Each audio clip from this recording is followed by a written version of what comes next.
We're going to start in Mark 10, starting in verse 46. We're going to read the story of when Jesus healed Bartimaeus.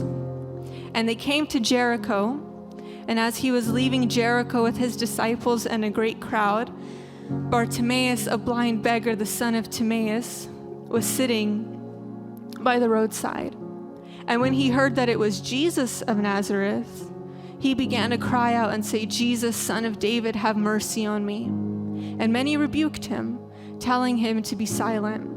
But he cried out all the more, "Son of David, have mercy on me." And Jesus stopped and said, "Call him." And they called the blind man, saying to him, "Take heart, get up, he is calling you." And throwing off his cloak, he sprang up and came to Jesus. And Jesus said to him, "What do you want me to do for you?"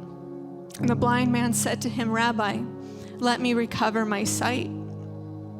And Jesus said to him, "Go your way, your faith has made you well." And immediately he recovered his sight and followed him on the way.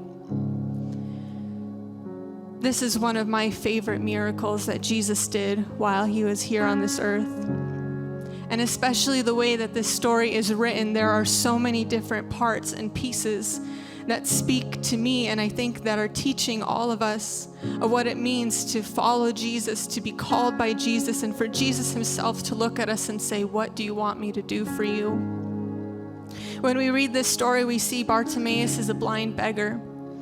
And we maybe all know that in the time that Jesus was on this earth, if you were blind, if you were a leper, if you had some kind of disability, you were unclean, and you weren't fit to be with other people. You were not accepted. You were cast out, and you lived your whole life knowing, always aware and fully conscious of the fact that nobody wants you around.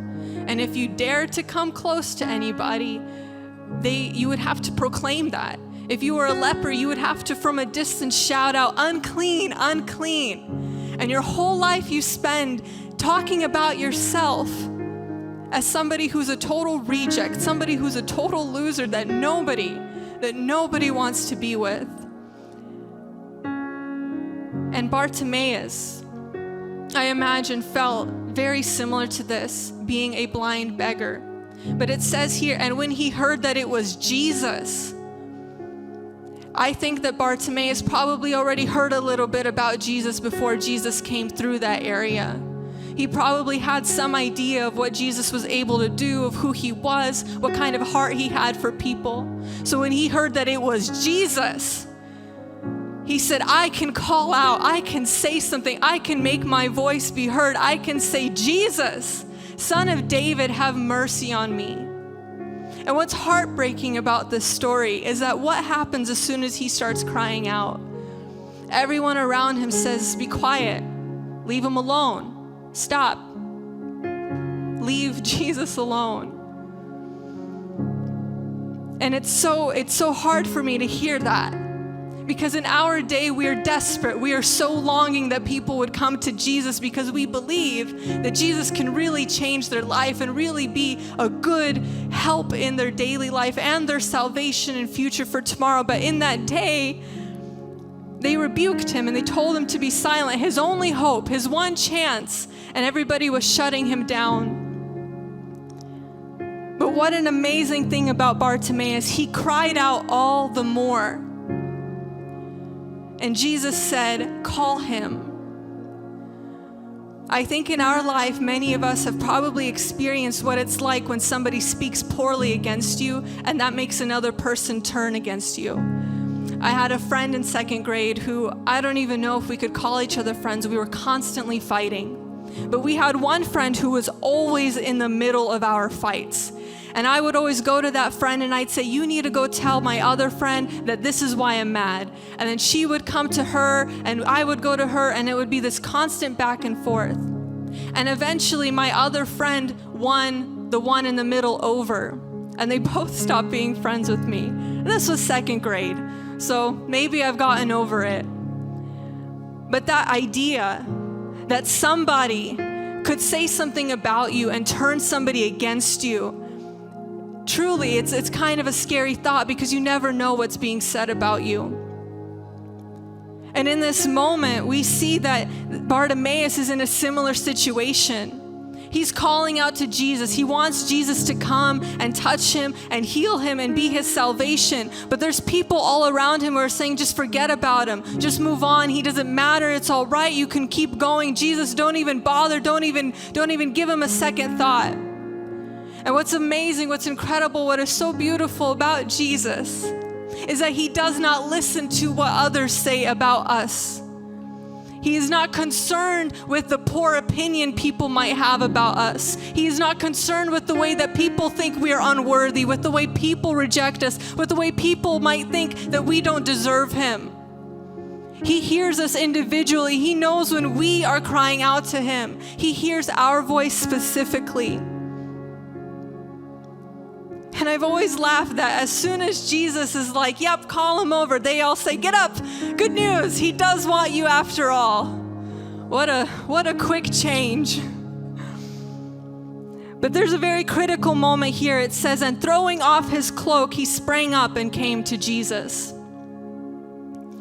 There was a pastor who visited us one time, and he had explained that the cloak in those days was the symbol that you were a beggar, that you were somehow disabled, that you were somehow crippled, that you needed help. That cloak was almost like your ID that said this person is an authorized beggar. So when he throws off his cloak, he's essentially leaving that ID behind. Everything that he's identified with, everything that's ever held him back, that weight of that cloak, that reminder that he is a beggar, that he is rejected, he is throwing it off. And he is coming to Jesus. Because Jesus called him, Jesus stopped for him, Jesus wanted to meet him. Jesus says, what do you want me to do for you? In our own lives, we probably have what we could call spiritual cloaks. Things that weigh down on us, things that we hold on to, things that we might even identify with. We might say to ourselves, well, I'm just an anxious person. I'm just the kind of person who worries. That's just who I am. I get mad, I'm angry. That's just who I am. And I really think that what Jesus is calling us to is to throw off that identity, throw off that old self, throw off that cloak,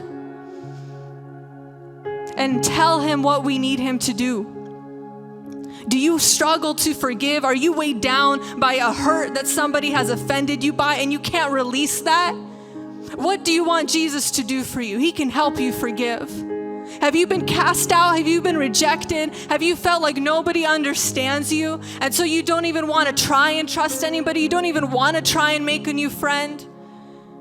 Jesus says, take that off. I'm your friend. And I can teach you how to be a friend.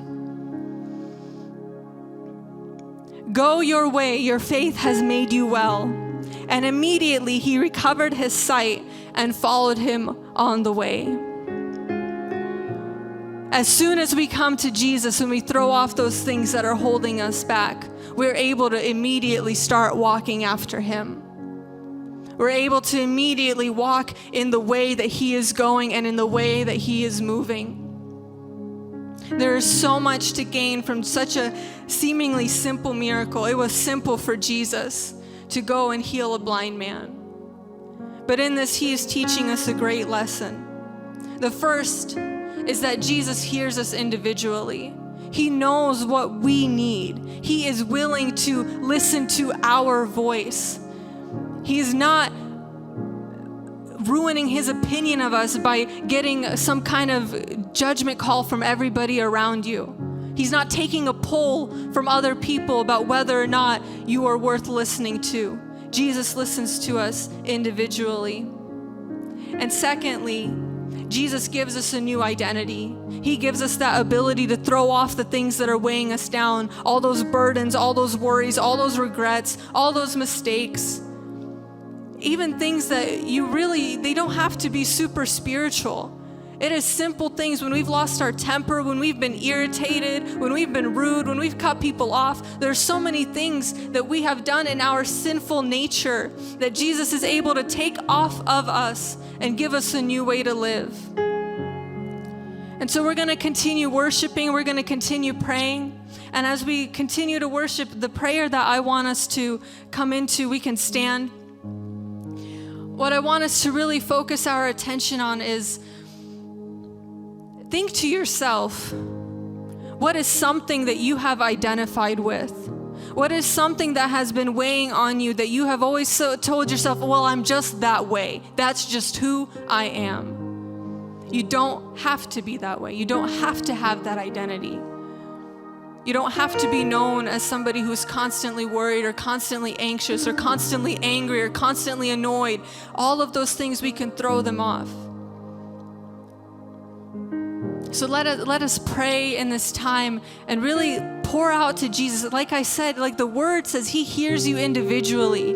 He knows what you need. He hears your voice. There's some of us here and we are all praying, but I promise you, God knows exactly what each one of us is saying. He's not confused. He doesn't get bad reception. There's no radio transmission in his way or fuzzy signal. He knows.